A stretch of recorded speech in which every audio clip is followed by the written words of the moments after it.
Hi, everyone. Well, I'm going to do something a little different here and do this through video. I'm excited about doing this a new way. And I want to talk a little bit today about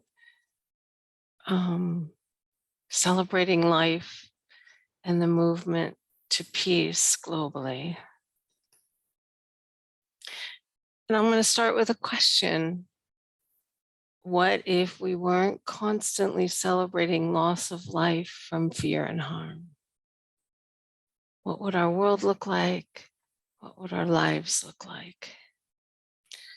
There are so many celebrations worldwide of those who have given their life on the battlefield somewhere in the world to preserve life.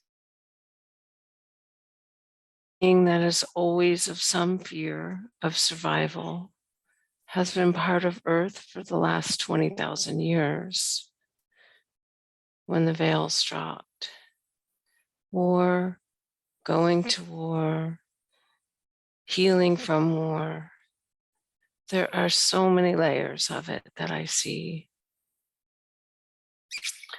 First, we have wars perpetuated by those in charge of countries with many of their people agreeing. Then we have the personal wars of, quote, survival in and of the life.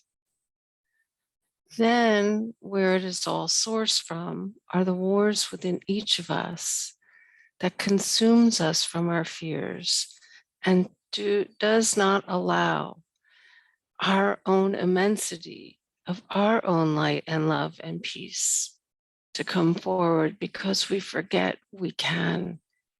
We forget our own immensity of light and love that is always peace. We forget if within the silence of our own hearts, where we know that if we do one individual connecting at a time, and then we come together with others who are doing the same, we can make new ways of collaboration and harmony and beauty that a mind of fear cannot conceive of ever, ever. Only the heart knows of this in the quiet space within each of us. I also say only the soul knows, because it's connected to the heart. Each of us are so wise beyond our mind's capacity to even know, and so loving and so joyful, and beyond any words that can be put in this recording or written. And it is submerged deeply at times, not so deeply at other times, under fear. And the way I know this is as a really, it's infancy, I remember, but throughout my life, I have seen people's beings, and I'm in awe of every life force. I'm in awe. So what it needs to emerge, our own light, our own love, our own beauty, is our stillness, quiet time. Different than intuition on the run. That's great, our intuition. But quiet time is different. It allows a deeper reckoning, a deeper coming forth, deep regular connection, however that is for one to listen, to allow it to come forward, and to accept and act unfettered on what we know from our hearts of new ways of peace. I hear so many say, I don't know, I don't know, I don't know. I remember it within myself, my own knowing, I didn't know. But in that quiet time, that knowing can come forward in patience and being with it until it's there. There is so much looking outside of ourselves for others' guidance and direction. And within this, we bypass the depth of our own unique wisdom that we brought to Earth to share in these times, these new energy times, to build a new way on Earth of love and peace. there is a new energy of love. I call it fit the main love, call it what works for you, imbued on this planet and all life that accept it. So many tell me they know this is this time, and so many are remembering. And it is a great blessing of peace to be a part of it. I celebrate every human, every animal, every plant life that has given their life to war. For each of them have evolved as divine beings and chosen to engage with war, and within this has kept life going on earth to this time where the conversation and the changes can turn to how do we create a planet of peace and love, one person at a time. Every life that has given their life, I bow to you in great and deep gratitude, in great honor and respect.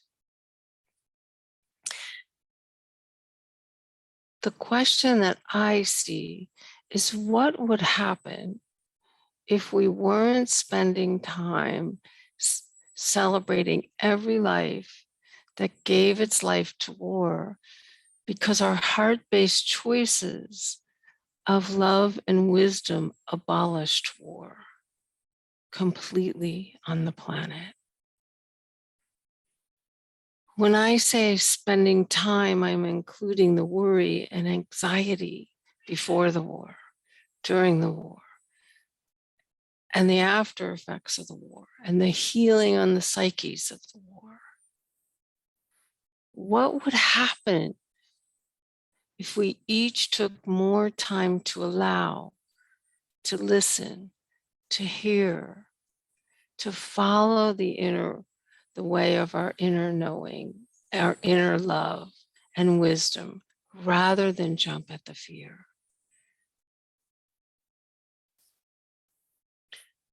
What would we be celebrating?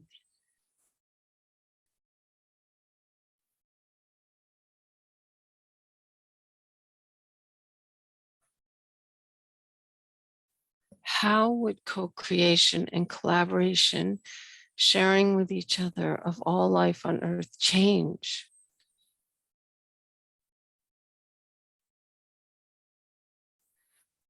What would there be room for besides the fear of survival?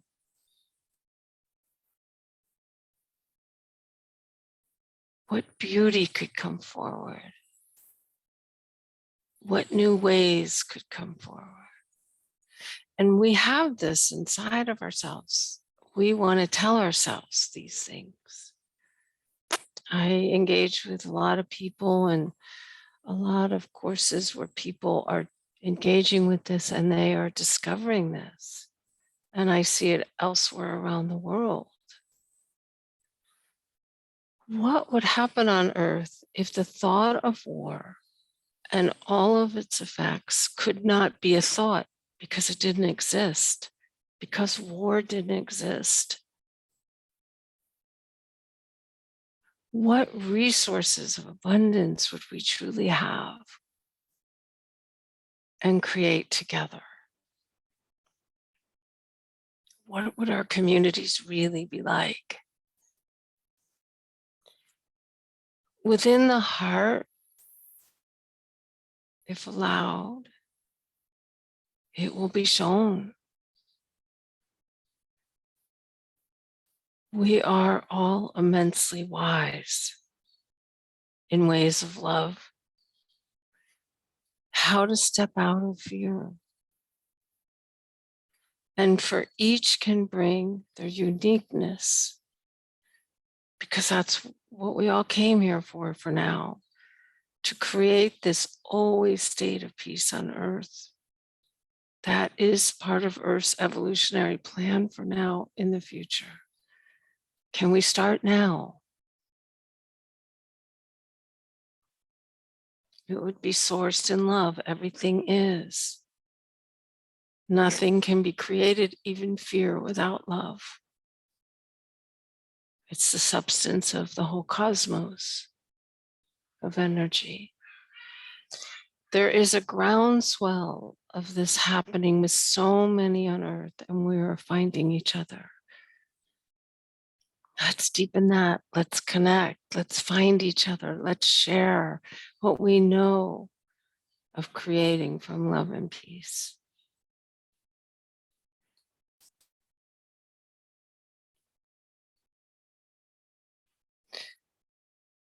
I welcome hearing from you all. Comments, or my email is part of the Facebook page and the Eros Facebook. To be here and collaborating this beautiful transition that's difficult and challenging right now with each and every one of you. Oh, what if we were celebrating only love and peace? My love always.